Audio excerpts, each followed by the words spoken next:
Eto na! Teka, bakit na ako sumisigaw? Parang tanga lang. Pasensya na mga inday at hindi ko maitago ang happiness ko.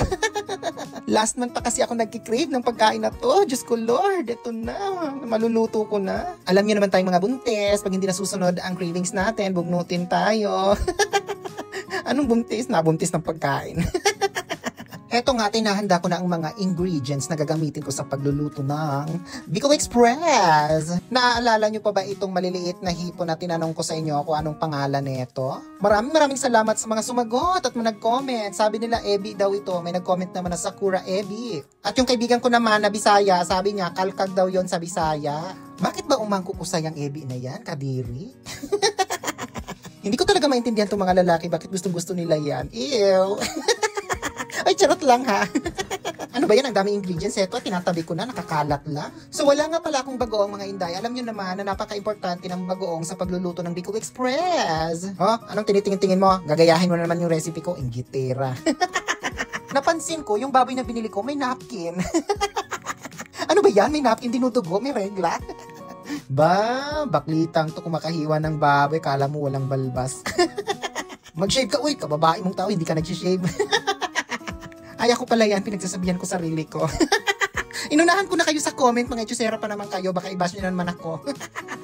Baka may mag-comment na naman dyan, sabihin, yung ibang content creator, todo ayos, todo alahas, todo makeup, kung mag-content, ako wala lang, hello, magluluto ako. O, eto na, ayusin ko na. So, hiniwa-hiwa ko lang itong pork belly ng bite size, mga inday. Medyo ang lamig pa kasi ng baboy, kaya ganyan, frozen yan galing sa ref ko. Talagang bumili ako ng mga ingredients sa Super Value kahapon. O, heto na mga inday, binibilisan ko ng paghiwa para hindi naman masayang yung mga oras ninyo. Alam niyo naman dito sa Japan, time is gold, so ayokong sayangin ng oras ninyo. So, hero na siya. O, diba? Ang bilis ko. Siyempre, hindi ko pa kakainin ng hilaw yan. Ano ko pa nga? Ano ba yan? Istorbo naman itong manggas ng damit ko. Tasan? Pagkatapos, ang sunod kong hiniwa ay itong luya. Kumuha lang ako ng konti, mga inday. Sa totoo lang, ayoko sanang maglagay ng luya, pero feeling ko kailangan ko siya sa Bicol Express. Dating gawin, bibilisan ko ulit ang paghihiwa para hindi masayang ang oras nyo. Pagkatapos, itong bawang, mga isang head, mga inday. Alam niyo naman ako, tamad ako ang magbalat at mag-chop-chop ng bawang, kaya ganyan lang ang ginagawa ko. Niluluto ko kasama ang balat. Masarap kaya ang may balat. Hello? May balat nga ang mga hapon, masarap pa rin. At pagkatapos, itong sibuyas kong tumubo na. O, diba? Halatang matagal na sa kusina ko at tinubuan na siya ng leeks. O, so anong nakakatawa doon? Charot. Chinap-chop ko lang siya, mga inday. Buti pang sibuyas, madaling chop-chopin, hindi kagaya ng bawang, napakakuti. Pagkatapos, lalagyan ko ng talong. Oh, ibabash nyo naman ako. Sasabihin nyo naman, wala namang talong ang Bicol Express. Actually, mga inday, yung mga napapanood ko sa YouTube University, Culinary School and everything, yung iba, nilalagyan nila ng string beans or sitaw.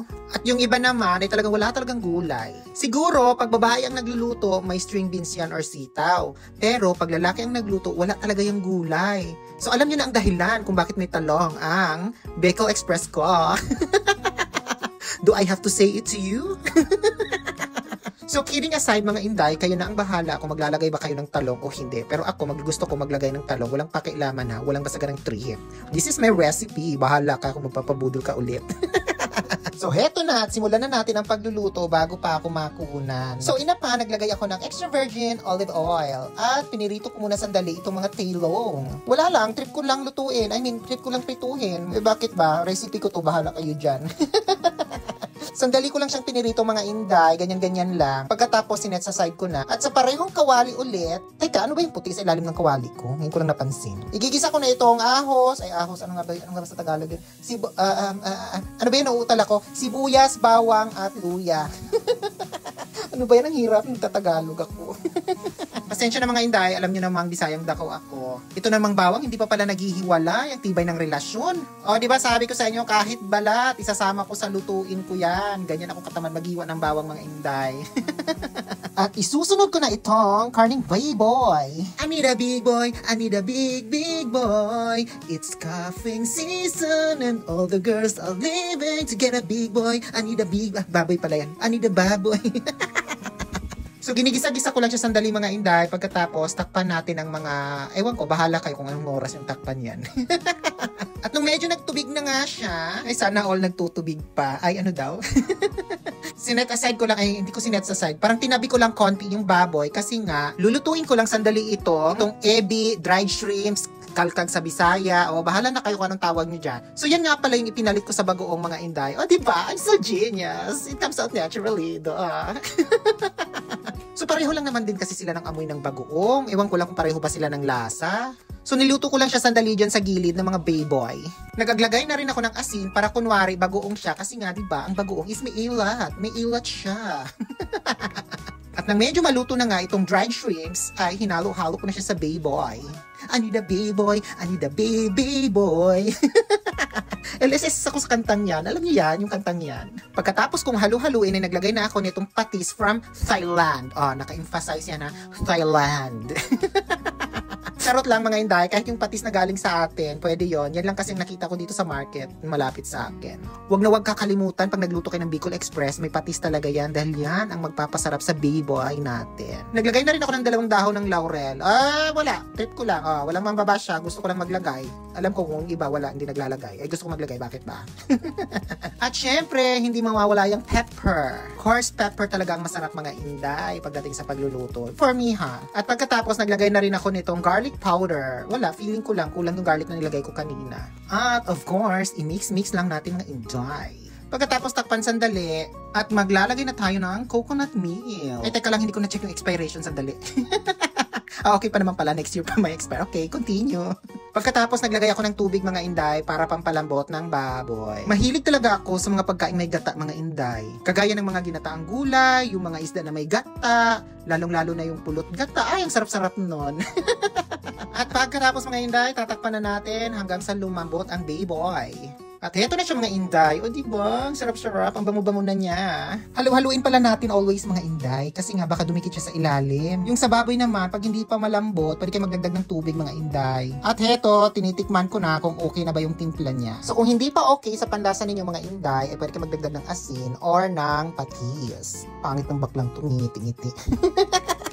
Pero masarap ng inday, promise. Okay na sa akin ha. So, kanya-kanya naman tayo ng mga panlasa. So, kayo na ang bahala sa timpla ninyo. At tinakpan ko na siya ulit para palambutin palalo ang bayboy. At heto na siya nung medyo naluluto na yung gata natin. O diba? Pagkatapos, i-check ko na rin yung softness ng bayboy. Tinusok-tusok ko lang ng tinidor. Sana all natusok na. At okay na po yan sa akin mga inday. At hindi pa tayo natatapos dyan, papunta pa lang tayo sa exciting na part. Dahil gusto ko, ang Bicol Express ko ay creamy. Itong nilalagay ko ngayon ay coconut cream. Mga inday, iba ang coconut milk sa coconut cream. FYI. At pagkatapos ay halu-haluin na natin mga inday. At syempre, maanghang talaga ang Bicol Express. Kaya maglalagay tayo na itong green chili. Konti lang nilagay ko mga inday dahil hindi ko kaya yung sobrang anghang. Kung gusto niyo ng sobrang anghang, pwede kayo maglagay ng 1 kilo mga inday. At huwag niyo akong sisisihin pag inalmoranas kayo. Naglagay din ako nitong konting red chili. Konti lang mga inday ha. Konti lang. Uy, konti lang. Sabi ko sa viewers, konti lang. Bakit dagdag ka pa ng dagdag? Uy, tama na yan. Parang tanga itong nagluluto. Ay, ako pala yung nagluluto. Ang maluto na ang coconut cream, ay lalagay ko na itong final ingredient natin na tailong. Ito na yata ang pinakamahabang video na nagawa ko mga inday. Umabot ako ng 10 minutes yata dito. Diyos ko Lord, ang sakit-sakit na ng bibig ko kaka-voice over. Fast forward ko na mga inday. Ito na, nung naluto na yung talong, isasalin ko na dito sa clear glass bowl ko. Kung umabot ka hanggang dito sa video ko, ay congratulations. Pwede mo na itong i-repost. Utang na loob, paki-repost naman ang mga video ko mga inday. Parang nagbabanta. At yung bahaw na kanin ko nga pala mga inday, dito ko na lang din iinitin sa kawali. Kumuha lang ako ng konting sabaw nung Bicol Express at dito ko na iinitin itong bahaw kong kanin. At eto na yung Bicol Express natin mga inday. O diba? Parang nagugutom ako ulit habang nagvo-voice over sa totoo lang. Maglalagay na ako sa plato ko at kainan na tayo mga inday. The moment of truth, the whole truth and nothing but the truth, so help me God. O diba? Maglaway ka sana pero hindi kita bibigyan, promise. Akin lang ito. Ang damot, diba? So once again, before I end this video, ay salamat, nandito na talaga yung pinaka-final. Napagod talaga ako sa kaka-voice over mga inday. Maraming salamat mga new followers. Maraming salamat sa mga nag-repost. Sana nag-enjoy kayo, naglaway at sana mabudol ko ulit kayo. Yun lang, bye-bye!